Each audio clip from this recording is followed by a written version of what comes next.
So can you both tell me a little bit about yourself and why you knew what you wanted to start when you first started?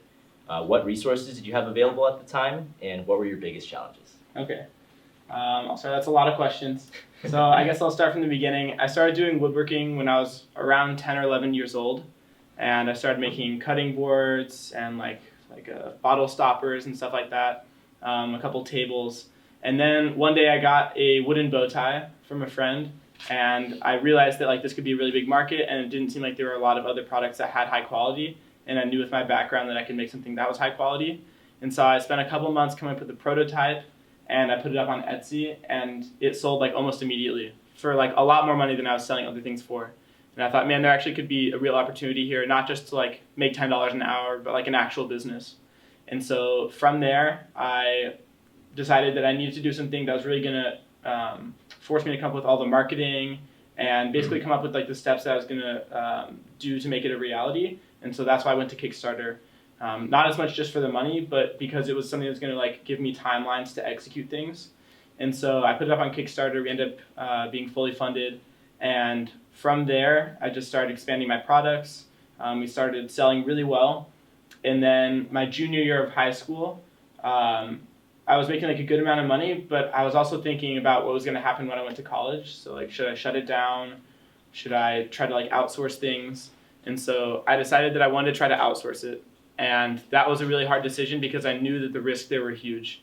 And it took me around a year to find all the manufacturers I needed. And then there's a lot of times where they would come up with like thousands of products that would like all be wrong.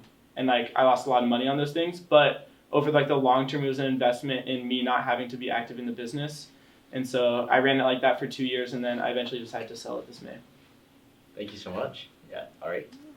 Yeah, so I had always loved making apps, and pretty much during my junior year of high school, I decided that I really wanted to create an app that helped others. And so I was in the Scholastic Code Club, and about 5 friends and I were in this challenge called the Technovation Challenge, which challenges young girls to create apps that solve socially significant problems. And one of my original co-founders was LGBT, and she had a really hard time coming out and was telling us about all the other people in our community, even like living in LA, how it was really hard for them to be who they really were. And so we sent out a poll on Tumblr just asking LGBTQ plus teens, like, what would you say if nobody knew you were saying it, and asked them what would they want to change about existing social media, and found that there was like a need for kind of a place where you could be yourself and find a supportive community, specifically in that community. And then kind of posted about Trill, before it was, I guess, called Trill, in that same Tumblr group or account, and got about 10,000 beta testers in 2 weeks, and then pretty much started building the app, received some grant funding, and eventually launched it a little bit more than a year ago, and have grown it since then to kind of just serve more than just the LGBTQ plus community, but also those experiencing issues with mental health or just others wanting support. So, yeah.